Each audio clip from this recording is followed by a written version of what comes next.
Get your things and get out of this house immediately. Don't tell your children anything." The plumber's words bounced around in my head as I just stared out my kitchen window. The morning had started out so normal. Coffee steaming in my favourite ceramic mug, the one I got on a trip to Asheville. Sunbeams were cutting through the blinds, lighting up all the little dust particles dancing in the air. This home was my sanctuary. Every corner held a story, the warm cream-coloured walls I'd painted myself, the solid dark wood furniture passed down from my parents, the family photos on the fireplace mantel. Everything seemed perfect, orderly, peaceful. My son, Derek, had already left for his construction job. He had this habit of leaving before dawn and not getting back till after dark. Lately, though, he seemed more than just tired. He seemed distant. His eyes wouldn't meet mine at the dinner table, and he'd just give one-word answers when I asked about his day. My daughter, Sophia, had moved back home 6 months ago after a nasty divorce from her husband, Robert. 38 years old and back in her childhood bedroom with 2 suitcases and a cloud of sadness that just seemed to stick to her. She'd spend hours locked in her room, only coming out for a quick bite before disappearing again. She told me she just needed time to heal. I got it, I really did. I lost my own husband 7 years ago, and my world fell apart. My kids, they were the ones who held me up, so when they needed me, I opened my doors. No questions asked. The routine was silent. I'd wake up at 6 a.m, make a big breakfast nobody ate, water the plants, clean the house, watch the news, and then make a dinner we'd eat in near total silence. The days just blurred together. But that morning, something was different. The upstairs bathroom faucet had started dripping, but it was a weird drip, a strange, irregular sound that kept me up all night. When I came downstairs, I saw it, a damp spot on the dining room ceiling, right under the bathroom. A small drop of water fell onto the table every few seconds. This was bizarre because Derek had insisted on a full renovation of that bathroom just 2 years ago. New plumbing, the whole 9 yards. A crew of workers was in and out of the house for weeks. I called Derek at work. He sounded tense, like I'd interrupted something major. "Mum, just call a plumber. I can't leave work right now." "But shouldn't we call the company that did the renovation? It's probably under warranty." No, he said, way too quickly. "It's better to call someone new. I'll text you the number of a guy I know. He's good." His answer felt off. Why wouldn't he want the original guys to fix their own work? But Derek had been so irritable lately, I knew better than to push it. Half an hour later, I got a text. "George Miller, plumber." "Excellent references," Derek said. I called right away. An hour later, George was at my door. A man in his 50s, kind eyes, blue overalls, and a toolbox that had clearly seen a lot of action. I showed him the leak. He nodded, went upstairs, and then came back down a few minutes later with a thoughtful look on his face. "Ma'am, I need to check the main pipes in the basement." He disappeared through the basement door, and a tense silence fell over the house, broken only by the distant clanging of his tools.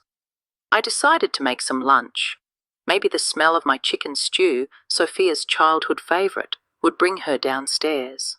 As I was chopping onions, my mind drifted back to how this house used to be filled with laughter and life. Now, it was just quiet. The sound of footsteps coming up from the basement snapped me back to reality. It was George, but he looked like he'd seen a ghost. His face was pale, and his hands were trembling as he set down his toolbox. "Is it serious?" I asked. He just stared at me for a second, his eyes darting from my face to the basement door. "Mrs. Smith, we need to talk." His voice had lost all its earlier calm. It was urgent, tense. It put me on high alert. "It's not exactly a leak, ma'am," he said, his hands still shaking. He leaned in, his voice dropping to a whisper. "Ma'am, what I found down there, it's not a plumbing problem. Someone has installed something in your basement, something that shouldn't be there." My heart started hammering against my ribs. "What are you talking about? Are you saying someone broke in?" "No, ma'am," he said, looking me dead in the eyes. "I don't think it was a stranger." His words just hung there in the air. I couldn't process it. It didn't make sense.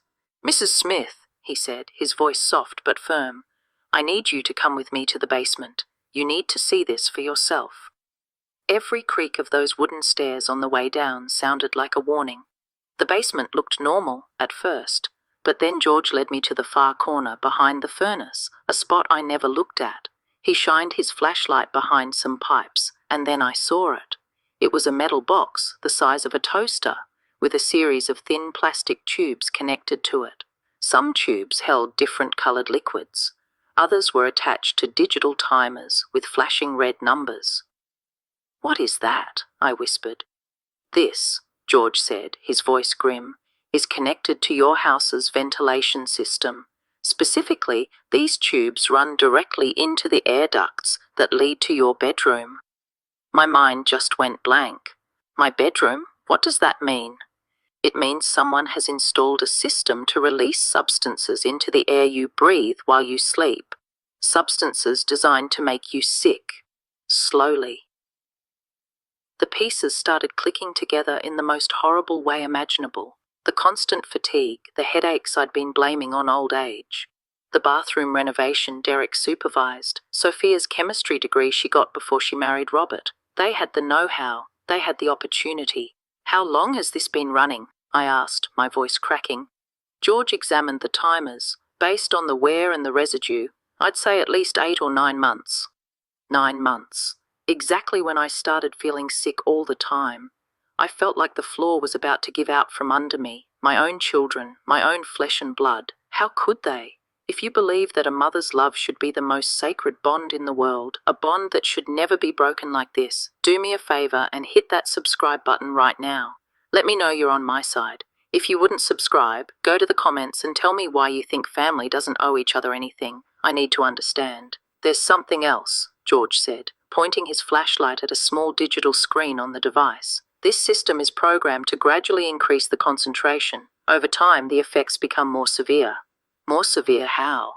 "Without treatment," he said, and I could tell it was hard for him to say it. "Continued exposure could be fatal in a few more months." Fatal. My children were trying to murder me, not in a fit of rage, but in a cold, calculated, systematic way. "Why?" I whispered, leaning against the damp basement wall to keep from collapsing. "That's a question only they can answer," George said, guiding me back up the stairs. "But ma'am, you need to get out of this house, right now." Upstairs, he laid it out for me. "Your children are trying to kill you. There is no conversation to be had with people who would go this far." But how could I believe it? This was Derek and Sophia. Then I remembered the money, my husband's life insurance policy, my life savings, the house itself. It was worth close to $800,000. It was a sum that could make desperate people do terrible things. But were they desperate? Derek had a job. Sophia was getting a divorce settlement. Or so I thought. The truth was, I hadn't had a real conversation with either of them in months. Suddenly a voice called down from upstairs. "Mom, who are you talking to?" It was Sophia. She was awake. "Tell her I'm the plumber and I'm almost done," George whispered frantically. I yelled back up, trying to keep my voice from shaking. "It's the plumber, honey. He's just finishing up." "Okay, I'll be down in a minute." "We need to go. Now," George hissed. "Get your important documents, ID, bank papers, a few clothes, just the essentials. I'll wait here." I crept upstairs, my heart pounding so loud I was sure the whole house could hear it. In my bedroom, I opened the safe, my hands trembling as I grabbed my will, the deed to the house, my bank info. As I threw some clothes in a bag, my eyes landed on a photo from last Christmas. The 3 of us, smiling. Derek had his arm around me, Sophia was kissing my cheek. And now I knew. They were already poisoning me then. I heard voices downstairs. Sophia was chatting with George, sounding so normal, so cheerful. I tiptoed down the stairs. "Are you going out, Mom?" she asked, seeing my handbag. The question froze me. How do you lie to the daughter who is trying to kill you?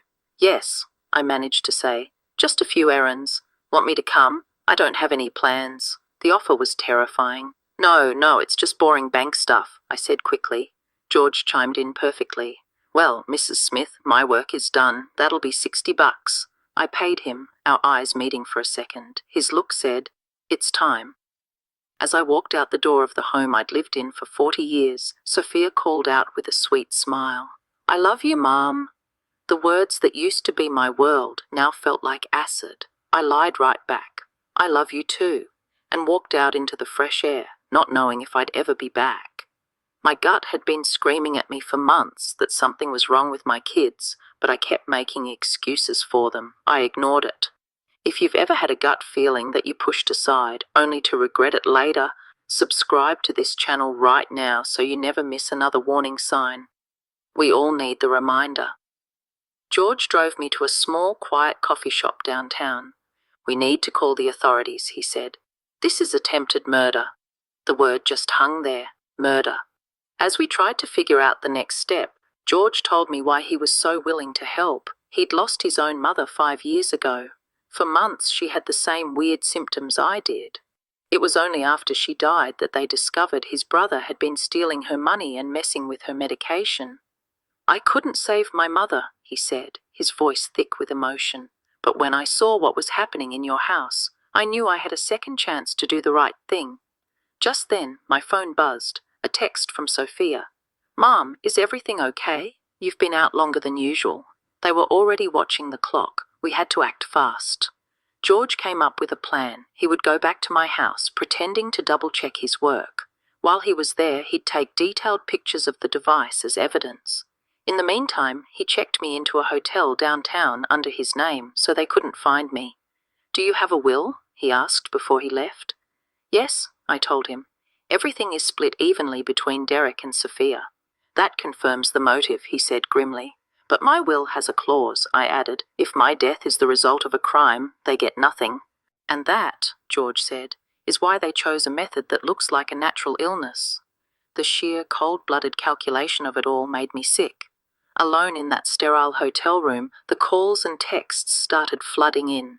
First Sophia, then Derek. Their voices were laced with a fake concern that now sounded sinister. They were monitoring my routine, questioning my every move, even suggesting I see a doctor to get my symptoms on record. They were building their alibi. At 6 p.m., George called. I have the evidence, he said, but it's worse than we thought. Meet me in the lobby. Downstairs, he showed me the pictures, clear, damning photos of the whole setup. But that wasn't the worst part. I overheard them talking, he said, his voice low. They know you're suspicious. Sophia said they need to speed up the timeline. Derek mentioned something about a plan B, making it look like a household accident, a fall down the stairs, or a fire. And then he told me the real reason. Derek was in deep with gambling debts, over $100,000 to loan sharks. And Sophia wasn't getting a dime from her divorce. Her husband Robert had proof she was cheating. They weren't just greedy. They were cornered. They were desperate. Killing me was their only way out. He had even managed to snap a picture of a notebook they'd left open, a detailed log of my symptoms. March 15th, Mum complained of dizziness. April 3rd, forgot dentist appointment, mental confusion increasing. They were documenting my decline like a science experiment. Then my phone rang. It was Sophia. George mouthed the words, "Answer it." "Mom, where are you?" she demanded, all pretense of sweetness gone. "The plumber said you were asking weird questions about the ventilation system in the basement." They knew. They knew I was onto them. The conversation escalated until Derek grabbed the phone. "Mom, you need to come home right now," he ordered, his voice cold and hard. "If you don't, we'll have to come and get you." I hung up, shaking, but a second later, a text came through from an unknown number. "We know where you are. The President Hotel, downtown, room 203. You have 10 minutes to come down before we come up." They had me trapped. My own kids were hunting me. If you think I'm going to get out of this alive, smash that subscribe button. If you think this is the end for me, go to the comments right now and just type game over. I want to see who still has hope. "They're here," I whispered to George. "They're outside." We bolted for the back exit, through the hotel's kitchen. We made it to the alleyway outside, but when we rounded the corner, we froze. Michael was standing by George's truck, holding a tire iron. We were trapped. Before George could finish dialing 911, we heard footsteps behind us. It was Sophia, and in her hand was a large syringe filled with a clear liquid. "Hello, Mom," she said with a chilling smile. "You've been very hard to find." They had us cornered. "Love doesn't pay debts, Mom," Sophia said, her voice flat and dead. "Love doesn't save Derek from the men who want to break his legs." "You mean these pictures?" Derek sneered, holding up George's camera, which he'd found in the truck. Not smart to leave your evidence just lying around. My heart sank. Without the photos, it was my word against theirs. They were going to kill us both, and then tell the world their poor, confused mother had a paranoid episode.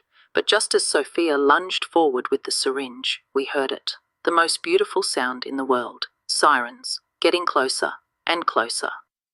George had managed to complete the 911 call and activate his phone's location before Derek showed up.